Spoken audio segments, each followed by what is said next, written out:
Welcome to the In the Know podcast. My name is Kayla from Kiss FM, and I am here with Alex Balekian. Hi. Hello. How are you doing today? I'm great. I'm honored to be sitting in front of you. So you are running for U.S. Congress Correct. for the 30th District. Yep. Can you tell us who that reaches? Sure. That's Glendale, Burbank, Hollywood, West Hollywood, Sunland, Tahunga, Hancock Park, Echo Park, Silver Lake. Okay. Everybody has, an elevator pitch. So in 1 minute, Yes. Can you tell us about yourself and what you stand for? Of course. I'm Alex Balekian. I'm born and raised in Glendale. I'm a practicing physician in the community, and I am an endangered species. I am a gay, pro-choice Republican. I am also running because I believe we need more public safety, and I save lives for a living, and I epitomize public safety. So I am running because I want cleaner streets, safer streets, stay out of my bank account, stay out of my personal life. This is actually your hometown, if I'm not mistaken. It's my hometown, yes. So what can you do more for this city than the current representative? So what I can do is, again, focus on public safety. So I say the homelessness crisis, for example, it's not simply a housing issue. I, as a physician, know that it's a mental health and drug addiction issue. On the other hand, Laura Friedman is a politician, and California politicians have wasted $26 billion of our money so far. And what she's done is she's authored a proposition, Prop 5.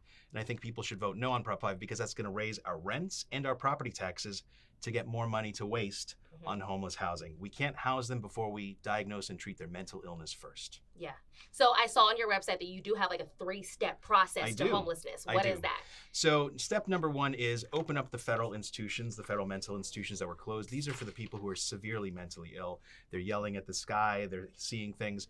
They need to be hospitalized. They need to have their medications. They need to get better. Once they're better, we find where their family is, discharge them closer to their family so they can get outpatient support. Number 2 would be the drug addicts in these tent cities. Disband the tent cities, again, find their families, get them reunited with their families so they have family support, and then wherever state they're in, let's get federal dollars there so they can get their drug rehab. But number 3, most importantly, all of these drugs are coming through the southern border. There was just a seizure of 5,000 pounds of crystal meth disguised as watermelons. And these homeless people cannot be expected to remain sober if drugs are coming in. So from Congress, I would say let's strengthen the border. Let's get Customs and Border Patrol to intercept these drug shipments so that we can get these people sober. Okay. You are an intensive care physician. I am. How does that background and experience influence the way that you see the world? A few ways. So number 1, it's all about knowing what matters and what doesn't matter and just focusing on the things that you can impact and realizing that some things are out of your hands. Number 2, communication. I communicate daily with families. I give them bad news. I don't sugarcoat things. I'm not like a politician who says everything's going to be fine, everything's going to be roses. No, I tell them, look, we're in a crisis situation. We have a 30% chance of success. I'm going to try my best to get us in that 30% window, but this is very critical. So I think those experiences will allow me to be calm under stress, but also to level with people honestly. Yeah, you seem like a very blunt person, and I think that's what a lot of people need. And you said on your platform that you're fiscally responsible and socially sane. Yes. What does that mean to you? So fiscally responsible, I'm all about balanced budgets. We have a $35 trillion debt. That's $100,000 of debt on every American's head. Can you afford a $100,000 debt right now? I certainly can't. No. And so I'm all about balanced budgets as being fiscally responsible. We have to run our households on a budget.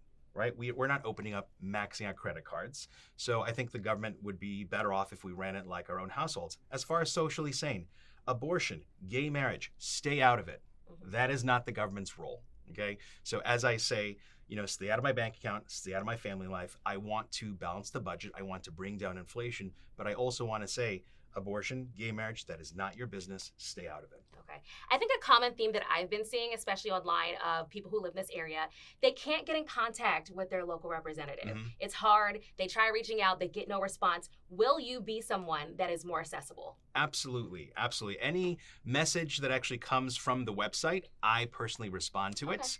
Any message that we get on social media, I respond to it personally. So I am absolutely accessible because in the end, the buck stops with me. Yeah. And another thing that I've been seeing is people say, well, what can these representatives actually really do when it comes to, lowering gas prices? How much influence do you even have? Is it even worth even reaching out to you and complaining about it? It is. So with California, for example, California has a gas tax that somebody from Congress cannot impact. However, we have slowed down and almost stopped drilling for oil, for example, in our own country.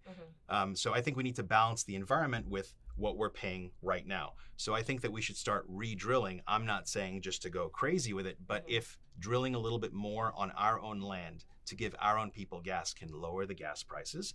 We give federal leases from Congress, for example, to oil companies that want to drill. So I think we need to strike that balance between the environment, but also the high extortionate prices that we're paying right now. Okay. This seat has been historically held by a Democrat. Mhm. How will you advocate for your district in a way that no one ever has? So again, people want to split it as Democrat versus Republican. I just want to say we all want public safety. We want safer streets. We want to be able to take the metro or ride our bike without Mhm. getting attacked by a homeless person in a mental health crisis.